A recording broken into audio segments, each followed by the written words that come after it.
Study abroad versus study in India, the ultimate comparison. Hey guys, hello and welcome back to my channel. Are you confused about whether to study in India or pursue your dreams abroad?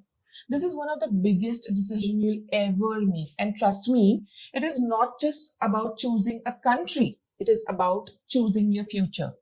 In this video, we'll break down the cost of education and financial planning in India and abroad, quality of education and career opportunities in India and abroad, eligibility exams you must prepare for, and real life tips and tricks from students who made it big. And if you are serious about studying abroad, don't miss out on your one-stop solution for university eligibility checks, scholarship, education loans, calculators, expert mentorship. It's linked in the description and pinned comment. Now moving on to section 1, that is key differences studying in India versus abroad. So the first part is cost of education. So when we talk about India, public universities like IITs, AIMS and Delhi universities have fees as low as 50,000 per year, while private institutions can range between 3 to 10 lakhs annually. If you talk about abroad, the cost varies drastically. When we talk about US, it's about 30 to 50 lakhs a year. When we talk about UK, it's about 25 to 40 lakhs a year, minimum range.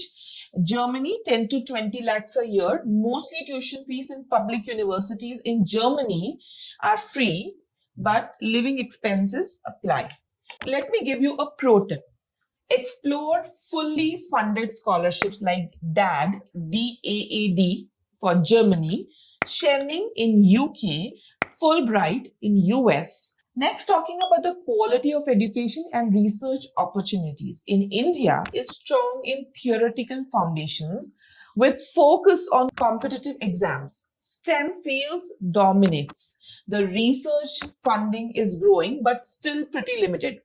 Abroad, emphasis on practical learning, research exposure, and internships. Countries like USA and Canada invest over 2.5% of their GDP in research and development compared to India, where it is about 0.7% only. So the pro tip over here is if research and global exposure matters, opt for countries with strong R&D funding. Moving on to the next area, that is opportunities post-graduation.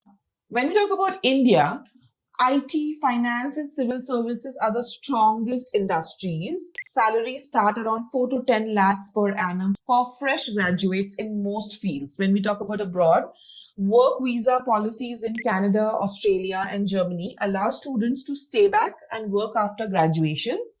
Salary starts from 40 to 60 lakhs per annum for STEM roles in US. And the pro tip here is when you use app's expense calculator to compare the return on investment of studying abroad versus studying in India. Moving on to the next section, that is entrance exams and eligibility. So if you're studying in India, JEE is the exam that you have to appear for engineering. Around 10 lakh plus students compete for 16,000 IIT seats every year. NEET, when we talk about medical, over 20 lakhs aspirants for 91,000 MBBS seats in India. When we talk about CLAT, that is for law, and CAT for MBA, high competitive with limited seats again in good colleges and universities. When we talk about studying in abroad, you have to appear for IELTS, TOEFL, PTE, which is your English proficiency test, and the minimum score that you should have is around 6.5 for IELTS for most universities. SAT and ACT for undergrads required for US universities. GRE, GMAT for graduations, used for MS, MBA admissions in top school worldwide. So when we talk about section 3, that is choosing the right career path for your study in India or abroad, is define your end goal. Do you want to work in India or abroad? Consider visa policies and job market demands. In demand field, if I talk about in India, it's IT, engineering, civil services, healthcare and banking. When we talk about abroad, it's AI, data science, biotechnology, renewable energy. Now, section 4, that is common mistakes students make. First is skipping early preparations. Many students start IELTS GRE prep too late and miss deadlines. And also, please note, if you miss deadlines, you will end up being not eligible for scholarships, most of the scholarship, because you need time to get the documentations ready. Second is not exploring scholarships. 80% of students are eligible for some funding at least, but they never apply.